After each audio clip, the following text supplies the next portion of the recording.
എങ്ങനെയാണ് സീതാറാം യെച്ചൂരിയുടെ ഈ ഒരു വിയോഗ സന്ദർഭത്തിൽ അദ്ദേഹത്തെ ഓർമ്മിക്കുന്നത്, അനുസ്മരിക്കുന്നത്?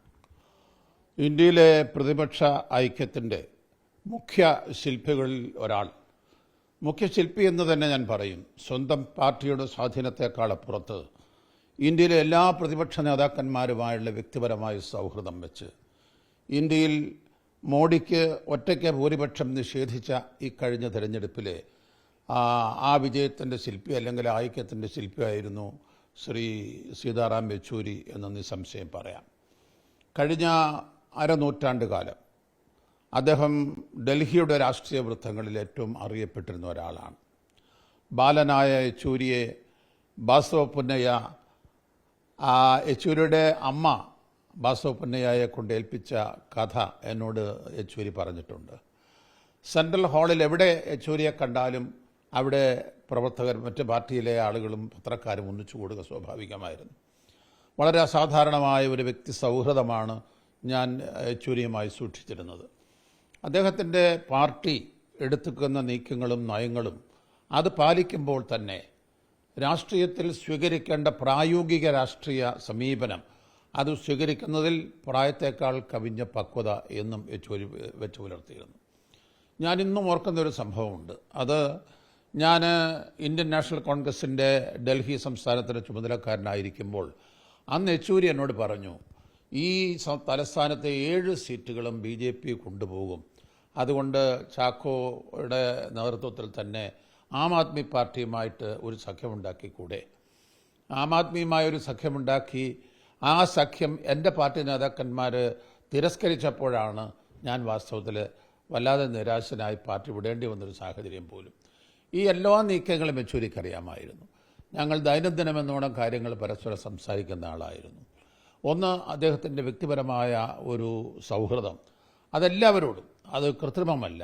അദ്ദേഹം ഉച്ചത്തിൽ ചിരിക്കുമ്പോൾ പോലും സെൻട്രൽ ഹാളിൽ എവിടെയാണ് അദ്ദേഹം ഇരിക്കുന്നത് എന്ന് ഞങ്ങൾക്കറിയാൻ കഴിയുമായിരുന്നു.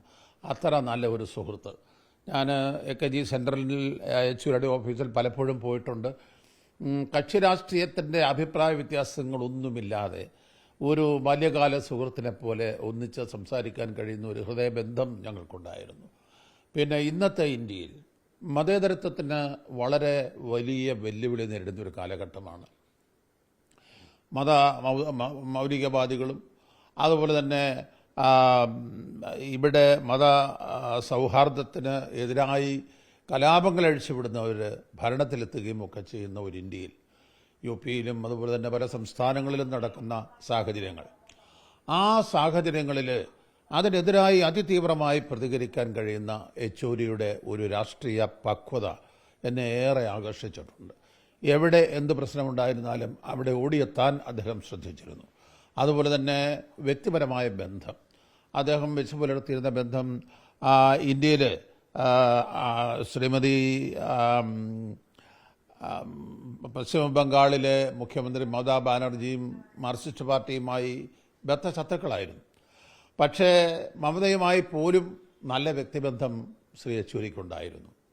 അത് സ്റ്റാലിനായിരുന്നാലും ശരത് പവാർ ആയിരുന്നാലും എല്ലാ നേതാക്കന്മാരുമായി നല്ല ബന്ധം പുലർത്തിയിരുന്ന ശ്രീ യെച്ചൂരിയുടെ നയതന്ത്രജ്ഞതയാണ് ചെറിയ പല പ്രശ്നങ്ങളും പലപ്പോഴും ഐക്യത്തെ തകർക്കുന്ന സാഹചര്യം ഉണ്ടായപ്പോഴും ഐക്യം ഒരു പരിധിവരെ ഉണ്ടാക്കാൻ കഴിഞ്ഞത്.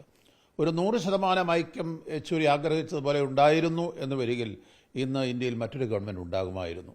നിർഭാഗ്യവശാൽ ഒരു 90% ഐക്യമേ ഉണ്ടാക്കാൻ കഴിഞ്ഞുള്ളൂ എന്നതിൽ ഒരു പരിധിവരെ യെച്ചൂരി നിരാശനായിരുന്നു എന്നും എനിക്കറിയാം. കഴിഞ്ഞ 2 ആഴ്ചയിലേറെയായി അദ്ദേഹം മരണത്തോട് മല്ലടിക്കുകയായിരുന്നു. മിനിഞ്ഞാന്ന് ഞാൻ യെച്ചൂരിയുടെ പേഴ്സണൽ സെക്രട്ടറിയുമായി സംസാരിച്ചിരുന്നു. ശ്വാസകോശങ്ങളിലെ അണുബാധ അദ്ദേഹത്തെ കീഴടക്കിക്കൊണ്ടിരിക്കുകയാണ്. തിരിച്ചു വരുമോ എന്ന് അറിയില്ല എന്ന ഒരു സ്ഥിതി വന്നപ്പോൾ വളരെ വളരെ ദുഃഖത്തോടു കൂടിയാണ് ഈ വാർത്ത കേട്ടത്. അനിവാര്യമായത് സംഭവിച്ചിരിക്കുന്നു. ശ്രീ യെച്ചൂരിയുടെ വിയോഗം തീർച്ചയായും ഇന്ത്യൻ രാഷ്ട്രീയത്തിൽ സമീപകാലത്തൊന്നും നികത്താൻ കഴിയാത്ത ഒരു വലിയ നഷ്ടമായിരിക്കും.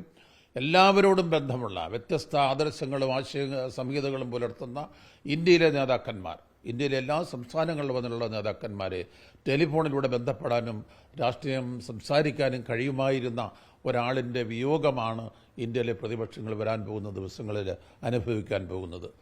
ബാല്യകാലം മുതൽ തന്നെ കമ്മ്യൂണിസ്റ്റ് പ്രസ്ഥാനത്തിൻ്റെ പ്രവർത്തകനായി പ്രവർത്തിച്ച് ജീവിതാന്ത്യം വരെയും ഒരു നല്ല കമ്മ്യൂണിസ്റ്റായി, അതിലും ഉപരിയായി കമ്മ്യൂണിസ്റ്റ് മാർക്സിസ്റ്റ് പാർട്ടി എന്ന ഇന്ത്യയിലെ ഏറ്റവും വലിയ കമ്മ്യൂണിസ്റ്റ് പ്രസ്ഥാനത്തിൻ്റെ അമരക്കാരനായി നിന്ന് ഇന്ത്യൻ രാഷ്ട്രീയത്തിന് നല്ല ഒരു സംഭാവന നൽകിയ ശ്രീ യെച്ചൂരിയുടെ ഓർമ്മകൾ അനശ്വരമായി നിൽക്കുമെന്ന് തന്നെയാണ് എൻ്റെ വിശ്വാസം. ഞാൻ അദ്ദേഹത്തിൻ്റെ ഓർമ്മയ്ക്ക് മുൻപിൽ അഭിവാദനങ്ങൾ അർപ്പിക്കാൻ ഈ അവസരം ഉപയോഗിക്കുക.